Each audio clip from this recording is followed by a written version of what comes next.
Hello बच्चों, एक बार फिर से आपका स्वागत है आपके अपने यूट्यूब चैनल हिंदी सुधा ऑनलाइन में। तो कल हम लोगों ने तुलसीदास जी द्वारा रचित कवितावली को पढ़ा था, उसके एमसीक्यू क्वेश्चन देखे थे और 2 और 3 नंबर वाले क्वेश्चन भी देख लिए थे। आई होप आपको समझ में आ गया होगा, और अगर नहीं समझ में आया है कुछ भी तो आप कमेंट कर सकते हैं, लिख सकते हैं। उसके अलावा और भी जो चीज़ें आपके न समझ में आए तो आप उससे संबंधित क्वेश्चन आप कमेंट में कर सकते हैं। तो उसका अगला भाग था हमारे सिलेबस में लक्ष्मण मूर्छा और राम विलाप। अब ये टॉपिक हम आज देख लेते हैं, इसका केंद्रीय भाव क्या है। गोस्वामी तुलसीदास जी द्वारा रचित लक्ष्मण मूर्छा और राम विलाप ये प्रकरण लिया गया है रामचरितमानस से।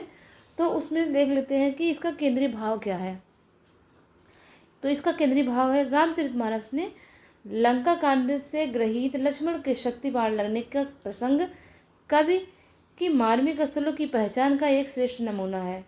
भाई के शोक में विगलित राम का विलाप धीरे धीरे प्रलाप में बदल जाता है, जिससे लक्ष्मण के प्रति राम के अंतर में छिपे प्रेम के कई कोण सहसा अनावृत हो जाते हैं। यह प्रसंग ईश्वरीय राम का पूरी तरह से मानवीकरण कर देता है। जो राम, एक तरफ देखिए एक विलाप है एक प्रलाप है, विलाप करते करते वो प्रलाप करने लगते हैं। विलाप मतलब कि दुख के कारण रोना, और प्रलाप मतलब बोल बोल के रोना, कह कह के अपने दुख को प्रकट करते हुए रोना, ये आपका प्रलाप हो जाता है। तो राम जो है लक्ष्मण मूर्छा के बाद विलाप करते करते रोते रोते वो प्रलाप करने लगते हैं, अपने भाई के बारे में, उनके गुणों को याद करते हैं, उसके अपने भाई के प्रेम को याद करते हैं, ऐसा करते बोल बोल के रोने लगते हैं। तो इसमें क्या है, इनका मानवीकरण किया गया है। मानवीकरण का मतलब इनको मनुष्य की तरह दिखाया गया है।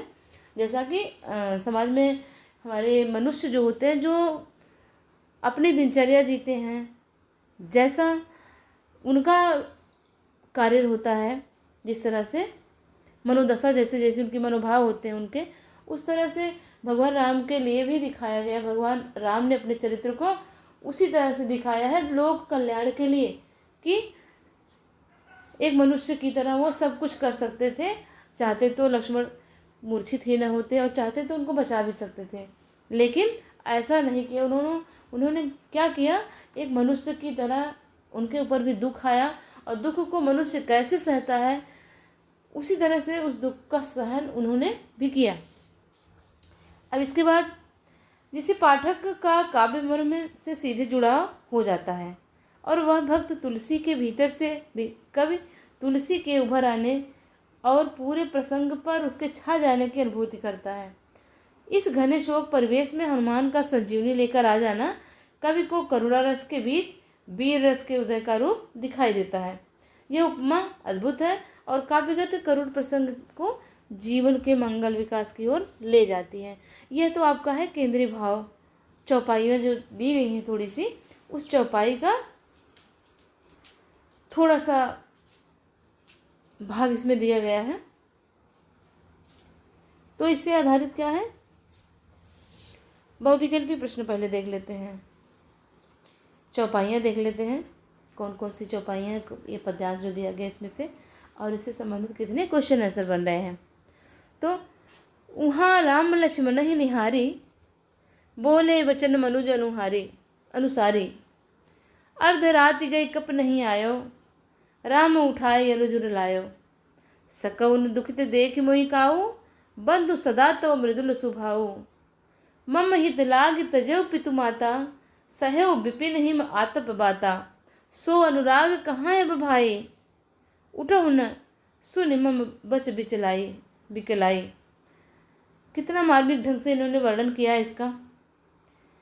बोले वचन मनुज अनुसारी, जैसा कि पहले भी हमने बताया कि मनुष्य की स्वभावगत विशेषताएं जो थी, राम ने उसका अनुसरण किया। वो चाहते तो कुछ ना होता, वही दिया गया है कि बोले वचन मनुज अनुसारी का अभिप्राय है। इसका क्या मतलब हुआ, मनुष्यों द्वारा बोले जाने योग्य वचन, मनुष्य द्वारा अनुसरण करने योग्य वचन, मानव की प्रकृति के अनुरूप वचन, मानव सुलभ गुणों से युक्त वचन। इसका क्या होगा, कौन सा ऑप्शन सही होगा, चलिए देख लेते हैं। इसका ग ऑप्शन सही है। मानव की प्रकृति के अनुसार वचन, जैसी मनुष्यों की प्रकृति होती है उस तरह के वचन उस समय उन्होंने बोले थे। तो इसका अभिप्राय क्या है? मानव की प्रकृति के अनुरूप वचन। सकहु न दुखित मृदुल स्वभाव, चौपाई के आधार पर लक्ष्मण के स्वभाव की विशेषताएं हैं। स्नेही, मृदुल, भ्रातृप्रेमी, कोमल, स्नेही, आज्ञाकारी, मृदुल, आज्ञाकारी, कोमल चित्त और कोमल, उदार, सहनशील। तो इसका कौन सा ऑप्शन सही होता है? इसका ऑप्शन सही होता है आपका क, स्नेही, मृदुल और भ्रातृ प्रेमी थे। ऑप्शन नंबर का सही है इसका। मनुष्य स्नेही, मृदुल और भ्रातृ प्रेमी, ये सही है। सो अनुराग कहाँ अब भाई पंक्ति द्वारा लक्ष्मण के हृदय में विद्यमान किस भाव की ओर संकेत किया गया है? सो अनुराग कहाँ है अब भाई, बड़े भाई को कभी दुखी न देखने का भाव, सबके प्रति हृदय में विद्यमान कोमलता का भाव, बड़े भाई के प्रति कर्तव्य पालन का भाव, बड़े भाई के प्रति त्याग युक्त प्रेम का भाव। तो इसमें कौन सा सही हो जाएगा आपका? बड़े भाई के प्रति त्याग युक्त प्रेम का भाव, ये ऑप्शन आपका सही है। इसके बाद ये वाला ऑप्शन सही हो गया।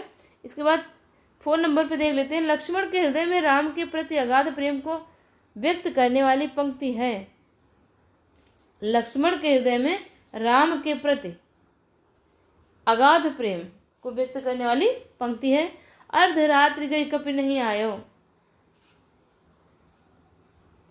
सकहु न दुखित देखि मोहि काऊ, मम हित लाग तजो पितु माता, सो अनुराग कहाँ है भाई।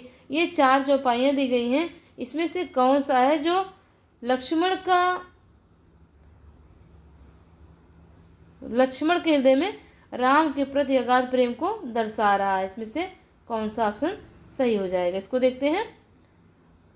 गा ऑप्शन, मम हित लाग तजो पितु माता, मम हित लाग तजो पितु माता, ये ऑप्शन इसका है। लक्ष्मण, इसमें जो है लक्ष्मण के हृदय में राम के प्रति प्रेम को दिखाया गया है।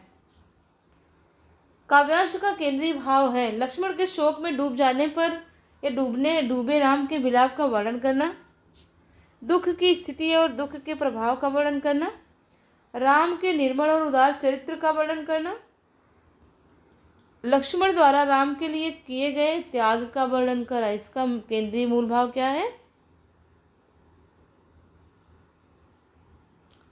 लक्ष्मण द्वारा राम के लिए किए गए त्याग का वर्णन करना।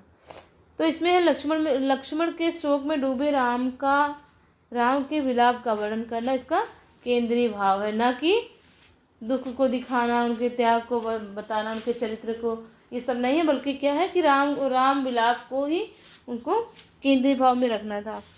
इसके बाद आगे देख लेते हैं दूसरा पद्यांश। जथा पंख बिनु खग अति दीना, फन बिनु मन बिनु फन करबर कर हीना, अस मम जीवन बंधु बिन तोई, जौ जड़ दैव जियावे मोही, जइहों अवध कवन मुँह लाई, नारी हेतु प्रिय भाई गवाई, बरु अपजस सहत्यो जग माही, नारी हानि विशेष क्षति नाही। देखिए इसमें जो है नारी हानि विशेष क्षति नाही, नारी प्रेम को दिखाया गया है कि नारी प्रेम से ऊपर हमारा भ्रातृ प्रेम है। अपने भाई के प्रेम को उन्होंने वरीयता दी है, उसको जो है उच्च कोटि के प्रेम में रखा है कि नारी के प्रेम से कहीं ऊपर भाई के प्रेम को दिखाया गया है। भाई के प्रति उनका समर्पण, उनका प्रेम इसमें दिखाया गया है। तो देखिए भाई के बिना जीवन की तुलना किससे की गई है? पंखों के बिना पक्षी, मणि के बिना सांप और सूंड के बिना हाथी से, और ये सभी इसका क्या है? ऊपर की लाइन देख लीजिए। जथा पंख बिनु खगत दीना, मन बिनु फन और करिबर कर हीना। सारे तीनों ऑप्शन दिए गए हैं आप इसमें, ये तीनों ऑप्शन सही हैं, अर्थात ये चौथा जो खगा ऑप्शन दिया गया है ये सभी, ये आपका सही ऑप्शन हो जाएगा। राम के वचनों को आप क्या कहेंगे? विलाप, स्वभाव, करुणा, दुविधापूर्ण। तो राम के वचन कैसे थे, क्या कर रहे थे? राम तो विलाप ही कर रहे थे ना, तो इनका क्या है? विलाप का ऑप्शन सही हो जाएगा। अगला क्वेश्चन है, तुमने पत्नी के लिए प्रिय भाई को गवा दिया, यह आरोप किसने किस पर लगाया? तुलसी ने राम पर लगाया, या फिर लक्ष्मण ने राम पर लगाया, या सीता ने राम पर लगाया, या राम ने स्वयं को कोसते हुए बोला? तो यही ऑप्शन इसका सही हो जाएगा, ख ऑप्शन, कि राम ने स्वयं को कोसते हुए बोला कि तुमने तो यहाँ जाऊँगा मैं, तो क्या रह कहेंगे, दुखी होते हुए कह रहे हैं कि तुमने तो पत्नी के लिए अपने प्रिय भाई को भी गंवा दिया, ऐसा वो अपने आप को कोस रहे हैं। अब चौथा देख लेते हैं, नारी हानि विशेष क्षतिनाही पंक्ति में कौन सा भाव व्यक्त हुआ है? तो इसका जो है भाई के वियोग से उत्पन्न कष्ट या पत्नी के वियोग से उत्पन्न कष्ट, प्रेम की समाप्ति का, हर्ष का, ये तो रहेगा नहीं। पत्नी के वियोग से उत्पन्न कष्ट है नहीं, तो ये है नारी हानि विशेष क्षतिनाही में भाई के वियोग से उत्पन्न कष्ट का भाव व्यक्त हुआ है। अलंकार बताइए। जथा पंख बिनु खग अति दीना, मन बिनु फन करिबर कर हीना। इसमें कौन सा अलंकार है? उपमा, उदाहरण, उत्प्रेक्षा या फिर रूपक? तो इसका ऑप्शन नंबर 5 रूपक अलंकार दिया गया है। ग उत्प्रेक्षा, उत्प्रेक्षा अलंकार दिया गया है। जैसे, मानो करके अब देखेंगे तो हो जाएगा इसमें उत्प्रेक्षा अलंकार। इसके बाद ये 2-3 नंबर वाले क्वेश्चन कुछ है, उसको भी देख लेते हैं। तब प्रताप और राखी प्रभु में किस प्रकार के प्रताप का उल्लेख किया गया है और क्यों? आंसर देख लीजिए। इन पंक्तियों में भरत के प्रताप का उल्लेख किया गया है। हनुमान जी उनके प्रताप का स्मरण करते हुए अयोध्या के ऊपर से उड़ते हुए संजीवनी लेकर लंका की ओर चले जा रहे हैं। इस समय का वर्णन इसमें किया गया है। सेकंड देख लेते हैं, राम विलाप में लक्ष्मण की कौन सी विशेषताएं उद्घटित हुई हैं? तो आंसर इसका होगा, राम विलाप में लक्ष्मण का भ्रातृ प्रेम, त्यागमय जीवन इन पंक्तियों के माध्यम से उद्घाटित हुआ है। बोले वचन मनुज अनुसारी से कवि का क्या तात्पर्य है? भगवान राम एक साधारण मनुष्य की तरह विलाप कर रहे हैं और किसी अवतारी मनुष्य की तरह नहीं। भ्रातृ प्रेम का चित्रण किया गया है। तुलसी की मानवीय भावों पर सशक्त पकड़ है। दैवीय व्यक्ति का लीला रूप ईश्वर राम को मानवीय भाव से समन्वित कर देता है। भाई के पति राम के स्नेह की प्रगाढ़ता उनके किन विचारों से व्यक्त हुई है? देखिए, ये चौपाई अभी थी, हम लोग पढ़े थे। जथा पंख बिन खग अति दीना, मन फनि करिबर कर हीना। मन बिन फनि करिबर कर हीना।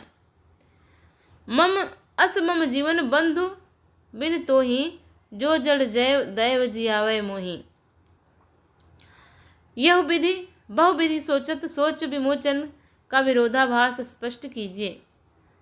इसका विरोधाभास क्या है? दीन जन के शोक से मुक्त करने वाले भगवान राम स्वयं बहुत प्रकार की सोच में पड़कर दुखी हो रहे हैं, क्योंकि उनको क्या करना था? मनुष्य जैसी लीला दिखानी थी, तो मनुष्य वाली सारी हरकतें कर रहे थे।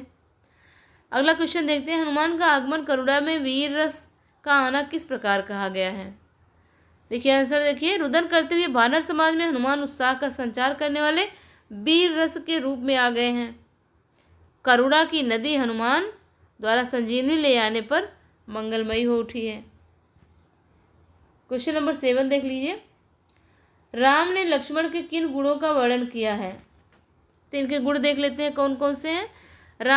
लक्ष्मण राम से बहुत स्नेह करते हैं। उन्होंने भाई के लिए अपने माता पिता का भी त्याग कर दिया। वे वन में वर्षा, हिम, धूप आदि कष्टों को सहन कर रहे हैं। उनका स्वभाव बहुत मधुर है। वे भाई के दुख को नहीं देख सकते। इतने गुणों का वर्णन किया गया है। तो राम के अनुसार कौन सी वस्तुओं की हानि बड़ी हानि हो सकती है, हानि नहीं है, और क्यों? तो राम के अनुसार क्या है?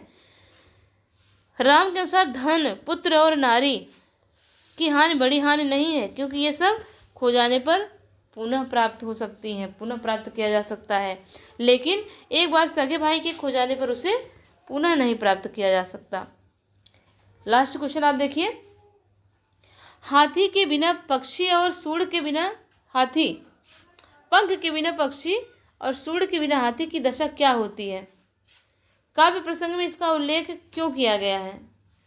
तो आंसर देखिए इसका, राम विलाप करते हुए अपनी भावी स्थिति का वर्णन कर रहे हैं कि जैसे पंख के बिना पक्षी और सूंड के बिना हाथी पीड़ित हो जाते हैं, उनका अस्तित्व नगण्य हो जाता है, वैसा ही असहनीय कष्ट राम को होगा यदि लक्ष्मण नहीं होंगे।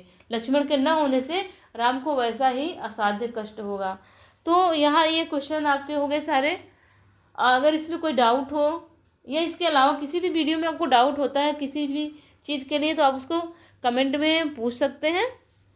और इसके अलावा और ये भावार्थ चाहिए या फिर सिंपल पेपर चाहिए या पेपर सॉल्व कराना, जो भी मतलब जो भी रिक्वायरमेंट आपको होगी आप कमेंट में कर सकते हैं। उसके लिए हम हमेशा आपकी सेवा में तत्पर हैं।